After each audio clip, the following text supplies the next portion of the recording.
आजकल जैसे सर्दियों का मौसम है तो लोग अगर कोई बीमार हो तो वो फ़ौरन एंटीबायोटिक पे चले जाते हैं। सर एक तो ये बताइए कि बैक्टीरियल इन्फेक्शन और वायरल इन्फेक्शन इसमें फ़र्क क्या है और क्या हर चीज़ के लिए हम एंटीबायोटिक शुरू कर देते हैं? एक चीज़ तो हमेशा अपने दिमाग में रखो कि बच्चों में मोर देन 90% ऑफ इन्फेक्शन जो होती हैं वायरल होती हैं। वायरल इन्फेक्शन, ठीक है ना। लेकिन होता क्या है कि आप के बच्चे को बुखार चढ़ता है 102, 103, 104, हालांकि वायरल इन्फेक्शन से भी चढ़ जाता है, बैक्टीरियल इन्फेक्शन ज़रूरी नहीं होती। तो क्या होता है कि डॉक्टर भी उसी लाइन पे चल रहे हैं, पेरेंट्स भी उसी लाइन पे चल रहे हैं कि जी एंटीबायोटिक दे दो ठीक हो जाएगा, एंटीबायोटिक नहीं sir first hand medicine even जो है वो ब्रॉड स्पेक्ट्रम बिल्कुल बिल्कुल वो तो फिर एजोमैक्स टाइप चीजें मतलब वो जो तो है सोचते ही नहीं है ना, वो तो कहते हैं कि दे दो सब कुछ मार दे। सर क्या वायरस की कोई दवाई है? दवाइयाँ हैं मतलब, लेकिन अगेन बच्चों में मेजॉरिटी ऑफ द टाइम्स किसी दवाई की ज़रूरत नहीं होती सिवाय सिम्टम ट्रीट करने के। सर एंटी वायरल या वैक्सीन, हमें एंटी वायरल लगवानी चाहिए या वैक्सीन करानी चाहिए? वायरस की दवाई हम क्या देंगे, फ्लू की दवाई क्या देते हैं? वैक्सीन एक तो बहुत ज़रूरी है, मतलब जो मौसमी वैक्सीन होती हैं और जो रूटीन वैक्सीन होती हैं वो भी आपके लिए बहुत ज़रूरी है। वायरल इन्फेक्शंस के लिए 2 किस्म की एंटीवायरल, बल्कि 3 किस्म की एंटीवायरल्स आई हुई हैं इस वक्त, जो मिलती हैं या नहीं मिलती हैं वो अपनी जगह पे है। मोस्टली टारगेट करते हैं उन लोगों को जो एक्सट्रीम एजेस पे होते हैं, मतलब 65 प्लस, डायबिटीज़ है, ब्लड प्रेशर है, जो आपको इन्फ्लुएंजा की इन्फेक्शन हो अस्पताल पहुंचा सकती है। ठीक है। या फिर ये है कि छोटे बेबीज़ मतलब less than 2 years of age, उनको ज़्यादा कॉम्प्लिकेशंस हो सकती हैं, उनके लिए असाइंड हैं कि, या फिर बीच में दरमियान में, मतलब ऑब्वियसली बच्चे हैं जिनको कैंसर भी है, बच्चे हैं जिनका इम्यून सिस्टम भी लो है, बच्चे हैं जिनको एस्थमा का मसला है, हार्ट प्रॉब्लम्स हैं, उनको भी दी जा सकती है। लेकिन ये इंडिविजुअल बेसिस पे सिलेक्ट की जाती हैं। और सर ज़रूरत होती है एंटीवायरल की आम बच्चों ये मैंने तुम्हें बताया ना, ये वाली चीज़ें आम बच्चों के लिए नहीं, आम बच्चों के लिए नहीं। आप सर एक तो बताएं कि वायरल इन्फेक्शन जब हो तो कितनी देर का पीरियड होता है कि जब ये खुद ब खुद ठीक हो जाती है? 5 से 7 दिन, डिपेंडिंग ऑन कौन सा वायरस लगा हुआ है आपको। एक चीज़ जो हमने जो बात शुरू की है जिस बात पे कि वायरल वर्सेस बैक्टीरियल, हम ये कहते हैं कि जी जब बच्चे को बीमारी होती है, जो बच्चा शुरू होता है, ज़ुकाम हो गया, गला ख़राब हो गया, बुखार चढ़ गया, खांसी शुरू हो गई, 2-3 दिन तक फिक्र ना करो, बच्चे को जो मेडिसिन आप दे रहे हो, बुखार की आप मेडिसिन, पैराडोल दे दो, एंटी एलर्जी दे दो, कोई ऐसी चीज़ दे दो और बच्चे को सुकून में रखो, पानी पिलाओ, बहुत सारा लिक्विड्स पिलाओ, यखनियाँ पिलाओ, सारा कुछ करो और रेस्ट कराओ बच्चे को। अगर 3 से 5 दिन के बाद बच्चा जो है वो परसिस्ट करता है या किसी लेवल पे एकदम से उसकी तबीयत ज़्यादा ख़राब हो जाती है, एकदम से फीवर हाई हो जाता है, बच्चा बिल्कुल लेथार्जिक हो जाता है, बिस्तर पर लेट जाता है, सांस आना बंद हो जाती है या कुछ इस तरह, दैट मीन्स कि ये बैक्टीरियल में कन्वर्ट हो गया। वहाँ पे आप जाके, यानी कि 3-4 दिन बाद अगर सिक्रीशन ज़्यादा बन रही हैं तो उन सिक्रीशंस के ऊपर बैक्टीरिया आता है, डायरेक्ट आपको पहले दिन से एंटीबायोटिक शुरू करने की ज़रूरत बिल्कुल नहीं होती। बिल्कुल नहीं। हमारे यहाँ तो सर होता ही है कि आपको हल्का सा बुखार हुआ, वो पैनाडोल बाद में लेते हैं, एंटीबायोटिक पहले लेना शुरू कर देते हैं और विदाउट एनी। तो सर इसमें आप बताएंगे कि सर डिफरेंस क्या क्या है, क्या कोई अलामात का डिफरेंस होता है बैक्टीरियल इन्फेक्शन या वायरल इन्फेक्शन? बैक्टीरियल इन्फेक्शन जो है ना वो आपको ज़्यादा बीमार करती है, आप नज़र आता है बंदा बीमार, मतलब एक तो ये है कि टारगेट क्या है, साइनसेस हैं, चेस्ट है, यूरिनरी ट्रैक इन्फेक्शन है। तो अगर आपको टारगेट नज़र आ रहा है, एक बच्चा आया आपके पास खांसी करता हुआ, हाई ग्रेड फीवर है, आपने एक्सरे करवाया और आपको लगा निमोनिया नज़र आ गया आपको, ठीक है, फिर तो डेफिनेटली आपको टारगेट मिल गया। आपने गले में लाइट मारी, अंदर पस ही पस पड़ी हुई है, बैक्टीरियल, ठीक है। साइनसेस की इन्फेक्शन है, yellow green discharge, headaches, high grade fever, bacterial. तो ये असेस करने की बात ये होती है कि 3 से 5 दिन में अगर आपका बच्चा सिंपल कन्वेंशनल ट्रीटमेंट से ठीक नहीं होता, चेकअप करवा लो। और चेकअप भी किसी ऐसे डॉक्टर से करवाओ जो इस बात को समझ सके।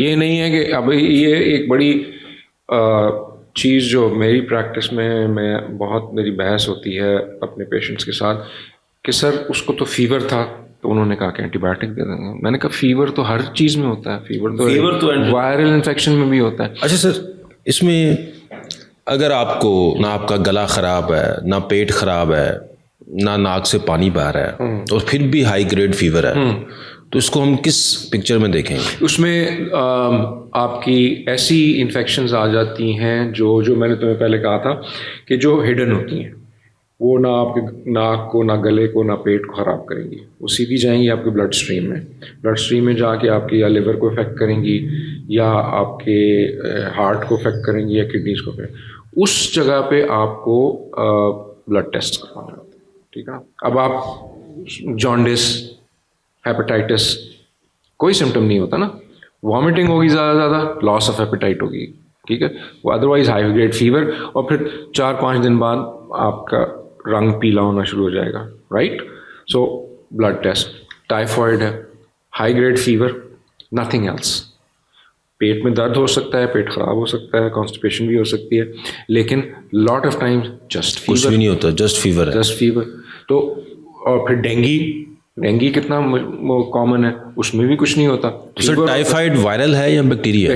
बैक्टीरियल। तो सर अगर आपको मसलन एक बच्चे को हुआ है, एक बच्चे को टेम्परेचर हुआ है हाई ग्रेड फीवर, और बच्चे अब घर में 2-3 अगर बच्चे हैं, एक बच्चे को फीवर हुआ हाई ग्रेड फीवर और साथ उसके कोई सिम्टम नहीं है, आप वो पैनाडोल से भी नहीं सेटल हो रही, अल्टीमेटली आप इंजेक्टिवल्स पे जाते हैं, वो ठीक हो जाता है, वेरी नेक्स्ट डे दूसरे बच्चे को वो हो जाता है और सेम वही सिम्टम्स आती हैं। तो उसमें सर इस सूरत हाल में क्या करना चाहिए? क्या सारे बच्चों को इकट्ठा वैक्सीन कराना चाहिए या फिर हमें वेट करना चाहिए कि अब क्या है? उसमें सबसे इम्पोर्टेंट फैक्टर ये है कि आपने आइडेंटिफाई करना है कि है क्या ये चीज़, है क्या, ठीक है ना। अब अगर एक बच्चे को 2 से 3 दिन तक हाई ग्रेड फीवर चल रहा है और कोई सिम्टम नहीं है, तो मैं सजेस्ट करूँगा कि टेस्ट करवा लो, ब्लड टेस्ट करवा लो, CBC करवा लो, CRP करवा लो, ब्लड कल्चर करवा लो। ब्लड कल्चर में आपको नज़र आ जाएगा कि टाइफाइड है या नहीं है। सर क्या ब्लड कल्चर के बगैर एंटीबायोटिक देना मुनासिब है? कभी कभी देना पड़ता है, कभी कभी देनी पड़ती है, क्योंकि ब्लड कल्चर 100% नहीं होता, असल बात यह है। ठीक है, डेफिनेटली अगर आपको ब्लड कल्चर मिल जाए तो बहुत अच्छी बात है, क्योंकि उसमें फिर आप आइडेंटिफाई कर सकते हैं कि बैक्टीरिया कौन सा था, तो उसके टारगेट करके।